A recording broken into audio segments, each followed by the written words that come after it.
Le chapitre numéro 6, les immobilisations. Qu'est-ce que ça veut dire une immobilisation? Donc, je vais juste, tout à l'heure, nous avons parlé sur tout ce qui concerne les immobilisations de A à Z.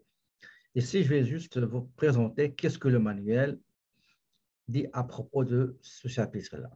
Une immobilisation est un actif que l'entreprise achète ou construit dans le but de... Une immobilisation, généralement, soit vous allez l'acheter, par exemple, vous avez besoin d'un entrepôt dans lequel vous allez stocker votre marchandise. Au lieu de l'acheter, vous allez le construire. Ça s'appelle généralement immobilisation produite par l'entreprise pour elle-même. D'accord? Donc, et vous devez payer de la TPS, des véhicules sur tout ça. Ça, ce n'est pas notre sujet aujourd'hui. Donc, vous allez utiliser à des fins d'exploitation. Donc, vous allez exploiter équipements, machines, bâtiments, etc. ou le mettre à la disposition de ses clients, fournisseurs, employés pour répondre à leurs besoins. Les immobilisations sont divisées en deux catégories. Donc, il y a deux catégories. Il y a les immobilisations corporelles et les immobilisations incorporelles. Les immobilisations corporelles, c'est les immobilisations physiques que vous pouvez voir à l'œil nu. Tout à l'heure, vous m'avez écrit beaucoup d'immobilisations.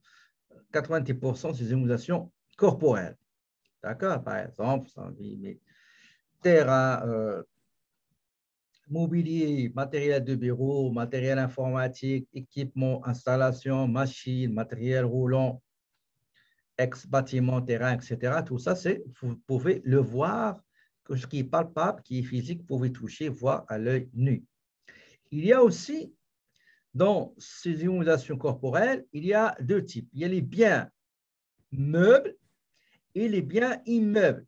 Tantôt, je vous l'ai déjà expliqué, meubles, ça veut dire que vous pouvez transporter, le déplacer, auto, par exemple, mobilier, équipement, installation. Il y a d'autres qu'on ne peut pas transporter ni déplacer, comme les terrains, les bâtiments, etc. Pour ce qui est de la deuxième catégorie, qui est immobilisation incorporelle, vous ne pouvez pas voir. Okay? Vous ne pouvez pas la voir ni la toucher. Par exemple, tout à l'heure, vous m'avez dit franchise. Les franchises, les brevets d'invention, les propriétés intellectuelles, par exemple, marques de commerce, etc., c'est des immobilisations incorporelles, y compris aussi ce qu'on appelle, tout à l'heure, je vous ai parlé les frais que vous avez dépensés avant le démarrage de votre entreprise, ce qu'on appelle frais de démarrage, mais les frais d'établissement. Il y a aussi les frais de recherche et développement. Il y a aussi le fonds commercial. Le fonds commercial. Ça, c'est très important aussi. Est-ce que vous savez que ça veut dire le fonds commercial? Le fonds commercial.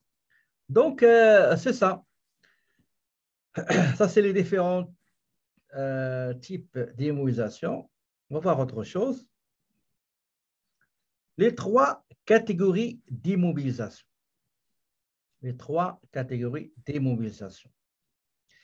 Il y a des immobilisations qui ont des durées de vie indéterminées. Il y en a des immobilisations qui ont une durée de vie bien limitée. Il y en a d'autres immobilisations dont leur durée de vie aussi, et selon l'utilisation de ce matériel. Je reviens au premier. Un terrain, généralement, il n'a pas une durée de vie bien déterminée. Je vais dire, écoutez, ce terrain-là, donc sa durée de vie, c'est 20 ans, il va disparaître. Non. Il a une durée de vie qui est indéterminée, indéfinie. Et quand vous avez un bien qui a une durée indéterminée, ça veut dire qu'on ne va pas calculer pour chaque année la perte de valeur. Et d'ailleurs, les terrains sont toujours surévalués, jamais sous-évalués. Donc, tout ce qui est terrain, jamais on fait d'amortissement pour le terrain. D'accord?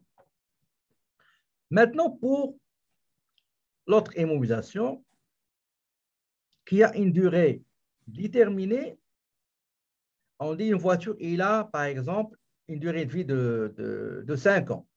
Qu'est-ce qu'on va faire? On va dire, durant l'utilisation de ce matériel-là, de cette immobilisation-là, on va, admettons 5 ans, chaque année, on va dire, dans chaque année, quelle est la valeur que perd cette immobilisation. Tout à l'heure, je vous ai dit, une auto achetée à 1 000 $, durée de vie 5 ans, ça veut dire que je prends 1000, je divise 1000 par 5 ans pour savoir chaque année combien je perds. Cette auto, combien perd de sa valeur, donc 200 $. Première année, 200 $. Deuxième année, donc cumul, c'est 400. Troisième année, c'est 200 $, cumul 800. Et cinquième année, 200, donc cumul, c'est 1 000 $. Donc, c'est épuisé. Il y a autre immunisations, mais généralement qui ne sont pas, comment dirais-je, on ne dit pas amortissement, mais on dit épuisement. Parce qu'un jour, ils vont disparaître. Par exemple, les mines, les forêts. Donc, vous avez une forêt, vous allez l'utiliser, mais un jour, une fois on a tout utilisé les arbres, donc c'est plus une forêt. D'accord? Donc, ça y est, il va disparaître. Autre chose, maintenant, comment on détermine qu'un bien il est amortissable ou non amortissable?